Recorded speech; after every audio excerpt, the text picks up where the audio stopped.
इस बार धान अधिप्राप्ति केंद्र पर जो हम लोग धान क्रय करेंगे, इसमें एक सरकार की ओर से एक नई घोषणा की गई है जो पूर्व की भांति से अब भिन्न है।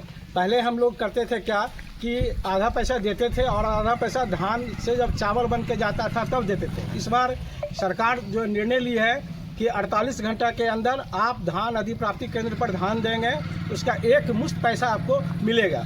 इस बार हम लोगों के तरफ से, सरकार के तरफ से ये घोषणा की गई है कि पिछली बार जैसे हम लोग 2400 रुपये प्रति क्विंटल धान खरीदे थे, सरकार अपनी ओर से 50 रुपये बोनस देते हुए इस बार 2450 रुपये के दर से धान का क्रय किया जाएगा।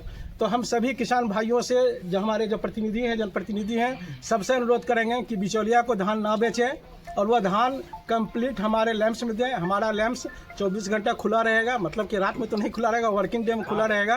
और यहाँ पर आप धान देंगे, आपके धान का सही उसका वजन होगा और आपको 48 घंटे के अंदर आपके धान का मूल्य के अनुरूप आपके अकाउंट में पैसा चला जाएगा।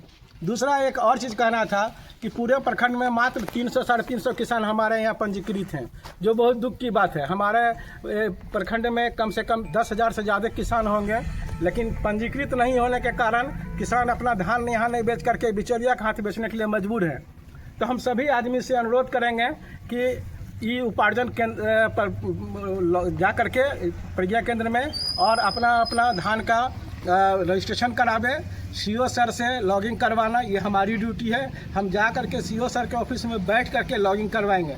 तो सभी भाई बंधु से, सभी जनप्रतिनिधि से मेरा अनुरोध है कि अपने अपने क्षेत्र में जिनका ई उपार्जन पर रजिस्ट्रेशन नहीं है, कृपया उनका रजिस्ट्रेशन कराया जाए। इन्हीं शब्दों के साथ एक सवाल है सर। हाँ, एक किसान कितना धान जो है बेच सकता है? एक किसान 5 हेक्टेयर तक में 200 क्विंटल तक धान आप बेच सकते हैं। 200 क्विंटल से अगर अधिक धान बेचते हैं तो उसको जिला से परमिशन लेना पड़ेगा, तभी बेच सकते हैं। अच्छा, रजिस्ट्रेशन प्रज्ञा केंद्र में ही होगा या फिर और भी कहीं? मोबाइल से भी कर सकते हैं। ई उपार्जन पर जाएंगे, वेबसाइट खोलिए, ई उपार्जन पर जाइए, आप स्वयं ही कर सकते हैं। उसके बाद उसका हार्ड कॉपी निकाल करके सीओ कार्यालय जाना पड़ेगा। वहाँ पर सीआई के माध्यम से सीओ सर लॉगिंग करेंगे, तब वो जिला में जाकर के निबंधित होगा। रजिस्ट्रेशन के लिए क्या क्या डॉक्यूमेंट का आवश्यकता है? रजिस्ट्रेशन के लिए उनको ज़मीन का पेपर चाहिए, उसके बाद उनको अपना बैंक अकाउंट चाहिए, अपना आधार कार्ड चाहिए। और बस ये मुख्य चीज़ यही है कि उसका आधार कार्ड होना चाहिए, बैंक अकाउंट होना चाहिए, ज़मीन का पेपर होना चाहिए और वंशावली तो ज़रूर होना चाहिए, क्योंकि यहाँ पर सारा ज़मीन खतियानी है।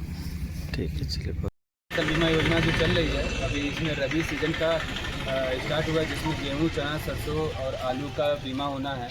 पिछली बार धान की तरह जैसे धान और मकई में हुआ था 1 रुपये के साथ ही बीमा होना था, इस बार भी चारों फसल का 1-1 रुपये में ही बीमा हो रहा है। मतलब अगर कोई किसान 2 फसल बोया है, धान और सरसों और चना बोया है, तो उसका 2 रुपये लगेगा। आलू गेहूँ है तो भी 2 रुपये लगेगा। अगर एक किसान ने एक फसल का बीमा करवा रहा है तो भी 1 रुपये ही लग रहा है। ठीक है, तो इसका लास्ट डेट जो है 31 दिसंबर है, इसके बाद इसका डेट बढ़ेगा नहीं। तो इसलिए सभी किसानों से अनुरोध है कि आप लोग जितना अधिक से अधिक बीमा करवा पाएँ तो बीमा कर लें, ताकि जो उनका मौसम से, अनुकूल मौसम की वजह से नुकसान वगैरह होता है तो उसमें उनका कवर हो सके और मुआवजा मिल सके। डॉक्यूमेंट्स जो लगते हैं इसमें, एक चीज़ हम और स्पष्ट करते हैं इन्हीं की तरफ से, बीमा की तरफ से। पिछली बार हम लोगों ने धान का बीमा कराए थे और बड़े पैमाने पर बीमा हमारे यहाँ लगभग 1300 किसान का बीमा हुआ था। सारे किसान का डॉक्यूमेंट्स जिन एजेंसी के द्वारा, चाहे मेरे लैंप्स के द्वारा, चाहे प्रज्ञा केंद्र के द्वारा किया गया है, उनके पास में है। हम लोग जो नया फसल का बीमा करेंगे उनका फॉर्म है, उनके पास खतियान का कागज़ है, उनके पास वंशावली है, उनके पास बैंक अकाउंट है, उनके पास सब कुछ है। केवल उनको एक फॉर्म भर के जाना है और अपना मोबाइल पर OTP आएगा, OTP बताएंगे, उनका बीमा हो जाएगा। तो इस बार पिछले एक बार की तुलना में ज़्यादा सरल है, इसलिए सब आदमी थोड़ा मेहनत करेंगे। तो अभी हम उस दिन गेहूं का चना का निकाले था, आलू का 17,000 रुपये आपका 50 डिसमिल में बीमा होगा। 50 डिसमिल का बीमा कराते हैं तो 17,000 रुपये का बीमा होगा। अब बताइए, आप 1 रुपया दे करके 17,000 रुपये का बीमा करवा रहे हैं बिना किसी परेशानी का।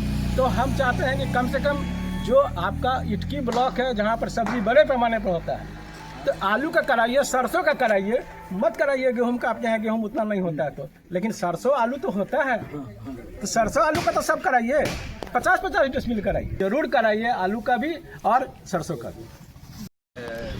बीमा करने में जो डॉक्यूमेंट लगता है, इसमें आपको आधार कार्ड, बैंक पासबुक, ज़मीन का कागज़, उसके बाद वंशावली, बुआई प्रमाण पत्र लगता है और अपलोड करके इसका प्रज्ञा केंद्र के द्वारा कहीं से भी बीमा करवा सकते हैं। ठीक है।